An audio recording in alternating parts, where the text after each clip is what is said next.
दामे मोहब्बत की कहानी अब ऐसे मोड़ पर आ गई है जहां मक्कार बिलाल साहब का हर झूठ इनके गले का फंदा बनता जा रहा है।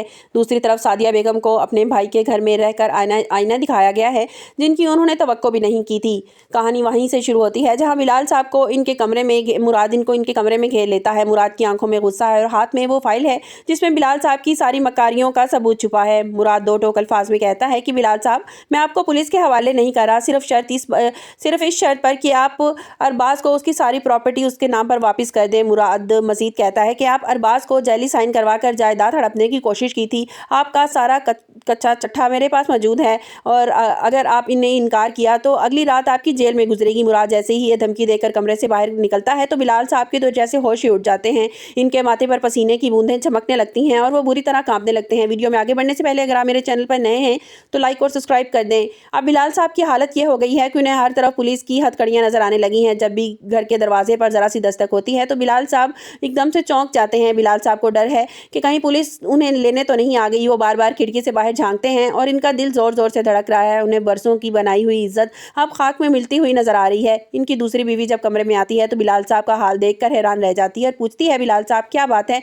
आप इतने परेशान क्यों नजर आ रहे हैं? मुराद ने आपसे क्या कहा? मगर बिलाल साहब के पास और कोई जवाब नहीं होता। वो बस यही कहते हैं कि अगर अरबाज का उसका हक ना दिया तो उसके बाद मेरा ठिकाना तो जेल ही होगा। दूसरी तरफ सादिया बेगम अपने भाई के घर ठहरी हुई हैं क्योंकि नियाज हुसैन अस्पताल में है, लेकिन सादिया बेगम की फितरत अभी तक नहीं बदली। वो दूसरों के घर में बैठकर भी अपनी हुक्मरानी चलाना चाहती हैं। वो वहाँ पर अपनी बेटी पर बरस पड़ती हैं। सादिया बेगम अपनी बेटी को बात बात पर टोकती हैं और उन्हें बुरे लहजे से बात करती हैं। सादिया बेगम जो अपनी बेटी को जलील कर रही होती हैं तो उनके भाई की बीवी यानी सादिया बेगम की भाभी वहाँ आ जाती हैं और अपनी ननद का ये रवैया उन्हें बिल्कुल अच्छा नहीं लगता। ये सादिया बेगम के सामने चट्टान बनकर खड़ी हो जाती हैं और बड़े सख्त लहजे में कहती हैं कि सादिया बस कर दो, तुम यहाँ मेहमान बनकर आई हो ना, तो मेहमान बनकर ही रहो। सादिया बेगम तिलमिला उठती हैं कि भाभी मैं अपनी बेटी से बात कर रही हूँ, आपको बीच में बोलने की ज़रूरत नहीं है। इस पर उनकी भाभी जवाब देती हैं, तुम सादिया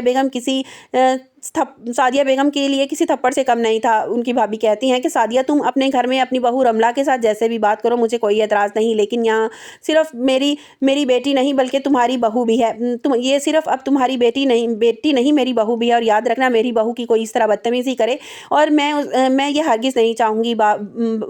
सादिया की भाभी ने साफ साफ उनसे कह दिया, इस घर की मालकिन मैं हूँ और यहाँ मेरी बहू की इज्जत सबसे ऊपर है और तुम इस तरह बदतमीज़ी से अपना तो घर बर्बाद कर लिया है, अब मेरे घर का सुकून क्यों बर्बाद कर रही हो? सादिया बेगम ये सुनकर बिल्कुल साकित रह जाती हैं। उन्हें इतनी ज़्यादा तौहीन का अंदाज़ा नहीं था, मगर सच तो यह है कि भाभी उन्हें नीचा दिखाने का कोई मौका हाथ से जाने ही नहीं देती।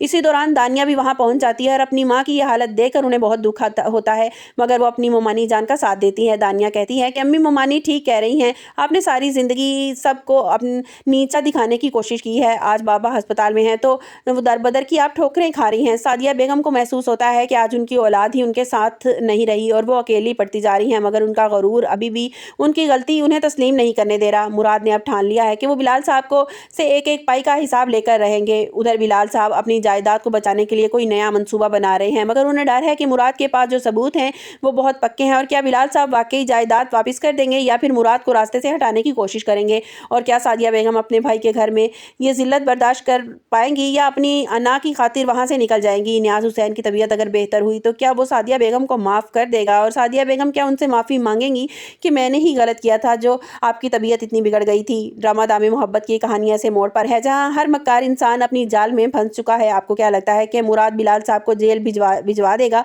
या सिर्फ जायदाद वापस लेकर छोड़ देगा? और क्या सादिया बेगम को अपनी बेटी और भाभी की बातों का सबक मिल सकेगा? कमेंट्स बॉक्स में अपनी राय का इजहार जरूर कीजिएगा और वीडियो को लाइक करना ना भूलिएगा ताकि आने वाली हर अपडेट मिस ना हो सके। मिलते हैं एक नई वीडियो के साथ, अपना बहुत सा ख्याल रखिएगा। अल्लाह हाफिज़।